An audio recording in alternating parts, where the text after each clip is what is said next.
Picture this. It's a quiet Tuesday afternoon. You're sitting in your favorite chair, maybe with a cup of coffee, maybe watching the birds outside your window. And then, your phone rings. You see the name on the screen. It's your son, or your daughter. And in that split second, your heart does something it's done 1,000 times before. It lifts.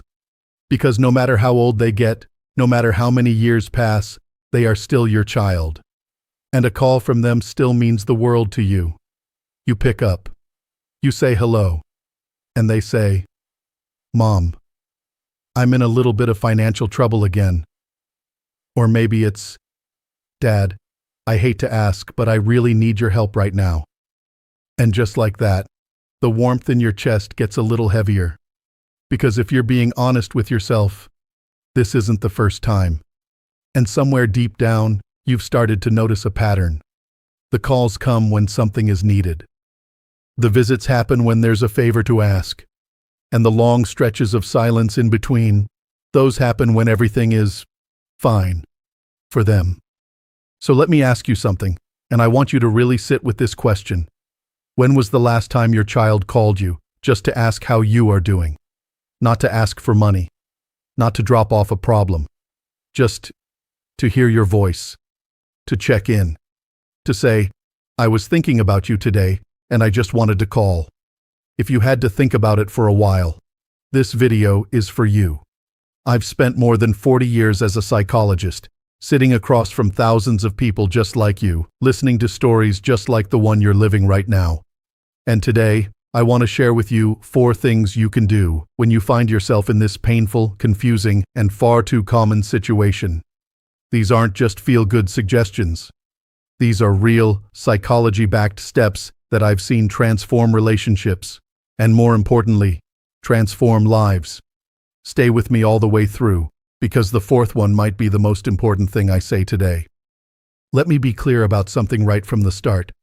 If your adult children only seem to show up when they need something from you financially, that does not make you a bad parent. It does not mean you failed. And it does not mean you are unlovable.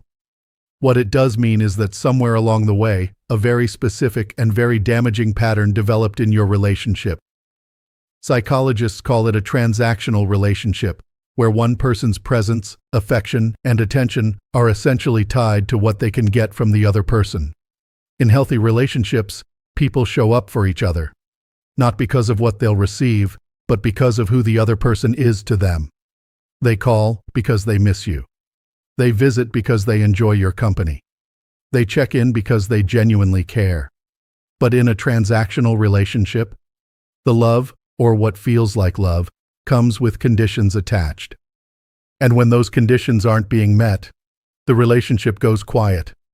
I've heard this story in my office more times than I can count. A 70-year-old grandmother who only hears from her son when the rent is due. A 67-year-old grandfather whose daughter visits 3 times a year, always right before a big financial decision. A 74-year-old widow whose adult children show up at her door with smiles on their faces and empty wallets in their hands. And every single one of them said the same thing to me. "I don't want to cut them off. I just want them to love me for me." That desire, to be truly seen and genuinely loved, is one of the most human things there is. And you deserve it. Not as something you have to earn or buy, but simply because you are worthy of real love. So let's talk about what you can actually do about this. 4 things. Let's start with the hardest one first. Thing number 1, get honest with yourself. First. I know that might not be what you expected to hear first. You might have been expecting me to start with what to say to your kids, or how to set limits with them. And we'll get there, I promise. But before any of that can work, you have to start here. With yourself. Because here's what I've learned after 4 decades in this field. You cannot change a dynamic you refuse to see clearly. So I want to ask you some honest questions. And I want you to answer them honestly. Not the way you wish they were answered, but the way they truly are. First, why do you keep giving money, even when it hurts you? Is it because you genuinely want to help? That's a beautiful instinct, and there's nothing wrong with it. But if you dig a little deeper, is there something else there? Something that feels a little like fear. Fear that if you say no, they won't come back. Fear that if you stop giving, the calls will stop coming. Fear that the money is the only thing holding the relationship together, and without it, there might be nothing left. That, my friend, is what I call fear-based giving. And it is one of the most painful things an older adult can experience, because it means that on some level you already know the truth. You're not giving out of pure generosity. You're giving to hold on, to keep them close, to buy a little more time with someone you love. And I understand that. I truly do. But here's the hard truth. Giving money out of fear doesn't create connection. It delays the honest conversation that could actually heal the relationship. Second question. Have you, even accidentally, used money as a way to stay needed? This is a tender question, so I say it with great compassion. But sometimes, as our children grow up and build their own lives, we lose our clear role in their world. And sometimes, without even realizing it, we fill that empty space by being the person they turn to when things get hard. Financially, it makes us feel needed. It gives us a reason to be called. And so we keep that door open, even when it's hurting us. Here's a simple exercise I give to my clients. Take out a piece of paper, or just think about it right now. Try to remember the last time your child visited you or called you and money was not mentioned, not asked for, not hinted at, just not part of the conversation. How far back do you have to go to find that memory? If it's been months, that tells you something important. If you genuinely cannot remember, that tells you something even more important. Getting honest with yourself is not about blame. It's not about shame. It's about giving yourself the gift of clarity. Because clarity is where change begins. You cannot change a dynamic you refuse to see. Thing number 2, set boundaries without guilt. Now, let's talk about the word that makes a lot of people uncomfortable, boundaries. I've noticed that when I say that word to seniors, they sometimes flinch. Because for many of you, boundaries feel like walls. They feel like punishment. They feel like you're shutting your child out. And the last thing you want to do is damage the relationship even further. But I want to offer you a completely different way of thinking about this. A boundary is not a wall. A boundary is an act of love. Not just love for yourself, though that matters enormously, but love for your child as well. Because when you consistently give money without limits, when you keep saying yes out of fear, you are actually preventing your adult child from developing something precious, the ability to stand on their own 2 feet. Real love sometimes means letting someone experience the natural consequences of their choices. Not because you don't care, but because you care too much to keep enabling a pattern that is ultimately hurting them too. So what does setting a boundary actually look like in practice? It doesn't have to be dramatic. It doesn't have to be a big confrontation. It can be as simple as saying, in a calm and loving voice, "I love you, and I'm not in a position to help financially right now." That's it. You don't have to explain why. You don't have to justify your bank account. You don't have to list every sacrifice you've ever made. In fact, and this is important, the more you explain, the more you invite an argument. When you over-explain, you're essentially saying, "Here are all the reasons why I'm saying no. Please evaluate them and decide if they're good enough." And a child who is used to getting what they need from you will find a way to poke holes in every single one of those reasons. So keep it simple, keep it warm, and keep it firm. You might also try, "I want us to have a real relationship, not just a financial one. I'd love to spend time with you just as family." Or, "I care about you deeply, and right now, the best thing I can do for both of us is not to keep things the way they've been." Now, let's be real. Your child might not respond well to this. They might get upset. They might accuse you of not caring. They might pull away for a while. They might say things that sting. That is painful. And I don't minimize how painful it is. But here's what I need you to remember. Their discomfort with your boundary does not mean your boundary is wrong. It often means it's exactly right. Because for perhaps the first time, they are encountering a limit. And limits, while uncomfortable, are how people grow. Stay steady. Stay loving. Don't give in out of guilt in the first moment it gets hard. Saying no to their wallet is sometimes the most powerful yes you can give to their character. Thing number 3. Rebuild the relationship on new terms. Here's something I see happen sometimes when seniors finally do set financial limits with their adult children. They stop giving money, but then they don't do anything else. The relationship just sort of goes quiet, and both sides end up more distant than before. That's not the goal. The goal is not to punish your child or to cut them off. The goal is to create the kind of relationship that you both deserve, one that is built on genuine connection, not financial transaction. And that means you may need to take the initiative to build something new. I know that might feel unfair. You might be thinking, why should I be the one to reach out? They're the ones who only come around when they need something. And I hear you. That frustration is completely valid. But here's the thing. You are the one who wants the change. And you are the one reading this right now. That makes you the one who is ready to act. Leadership in a relationship doesn't always go to the person who was wronged. It goes to the person who is ready to move forward. So reach out. Not to talk about money. Not to address the pattern. Just to connect. Hey, I've been thinking about you. Would you want to come over for dinner this week? No agenda. I just miss you. I found an old photo of us from your childhood. It made me smile. Can I show you sometime? I'd love to go for a walk together this weekend, just the two of us. These are what I call invitations to the real relationship. Low pressure. Warm. Focused purely on being together as people who love each other. I also recommend what I think of as the memory bridge. This is a simple but powerful technique. Bring up a shared memory, a moment from the past that has nothing to do with money, nothing to do with conflict. Just a genuine warm moment from your history together. Remember when we used to bake on Sunday mornings?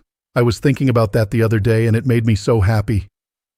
Do you remember that road trip we took when you were 12? I don't think I've ever laughed that hard. Memories like this bypass the defenses that adults put up. They connect us to something more fundamental, the bond that existed before life got complicated. Now, I have to be honest with you about something, because I believe in telling you the truth even when it's hard. There is a possibility, and I say this gently, that your child may not be interested in a relationship that doesn't include financial benefit. That is a painful reality that some of you may have to face. And if that turns out to be the case, that says something very important about where they are in their own journey. It does not say anything about your worth as a parent or as a person. You cannot force someone to want a real relationship with you. What you can do is keep the door open, make it clear that you're there, and refuse to let the absence of their response define your own sense of value. You're not cutting them off. You're inviting them back to the real relationship. What they do with that invitation is up to them. Thing number 4, protect your peace and invest in yourself. This last one may be the most important of all. And it's the one that I think gets overlooked the most, especially by people of your generation who were raised to put family first, always. Here it is. Your life matters. Your peace matters.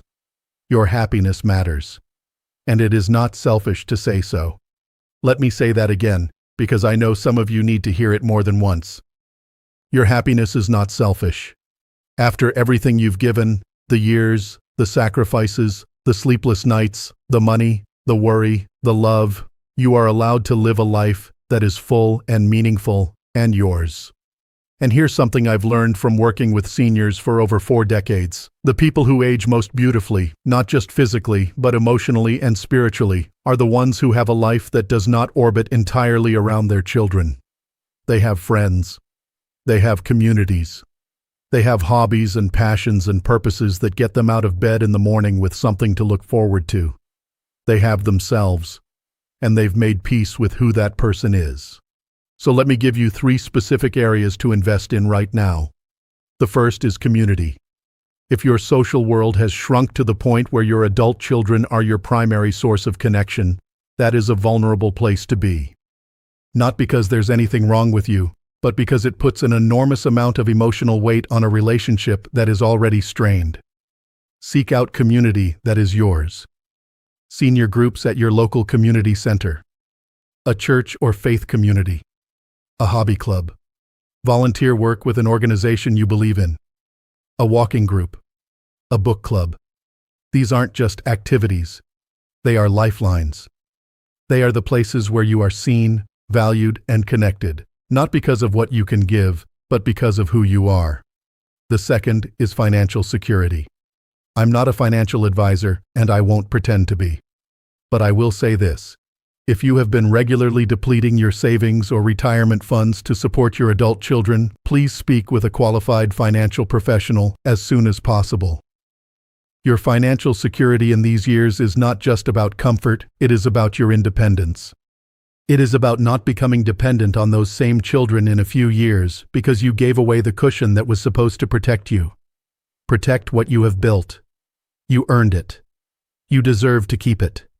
The third is your mental and emotional health. If this situation, this pattern with your children, has been causing you significant pain, anxiety, or sadness, please don't carry that alone. There is absolutely no shame in speaking with a therapist or counselor. In fact, I'd say it's one of the wisest things a person can do. There are also wonderful support groups specifically for older adults navigating complicated family dynamics, places where you can speak freely with others who truly understand. You would not ignore a persistent physical pain and just hope it goes away.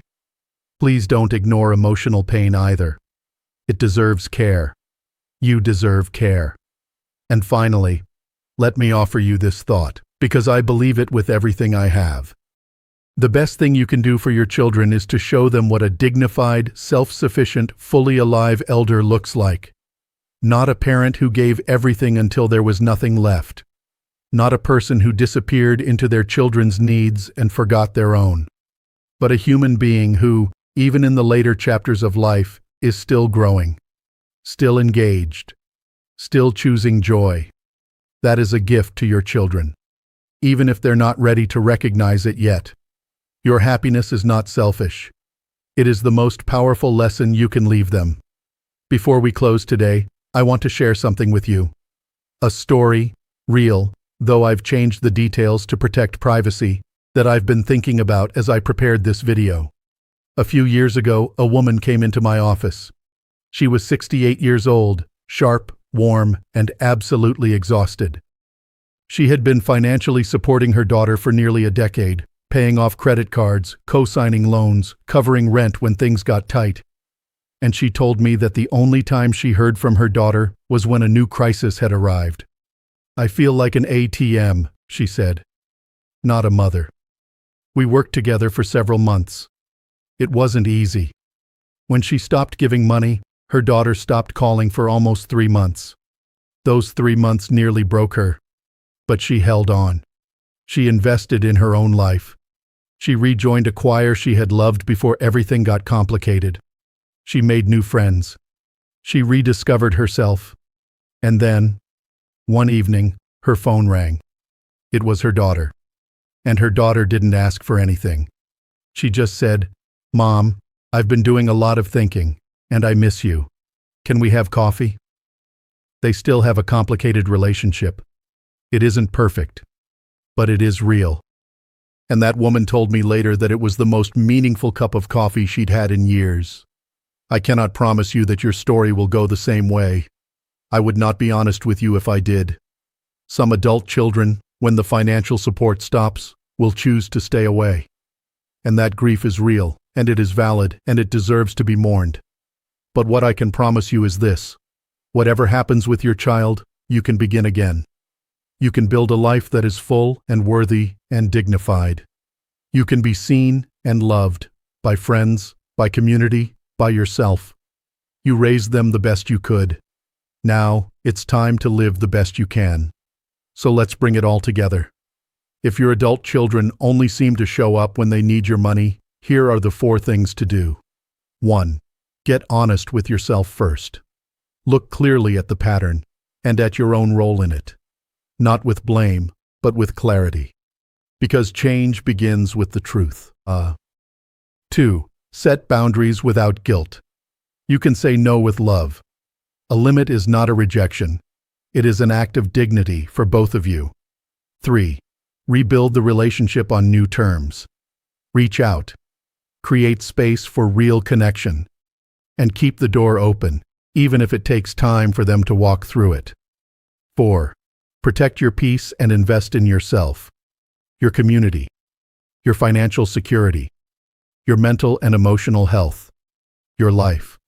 You matter, not just as someone's parent, but as a full human being with your own needs, your own dreams, and your own beautiful story still being written. If this video reached you today, if it made you feel a little less alone, a little more understood, or a little more ready to take one small step forward, would you do something for me? Share it. Send it to a friend you think needs to hear this. Because there are so many people out there carrying this quietly, and they need to know they're not alone. And if you haven't already, please subscribe to Strong Elderly Life.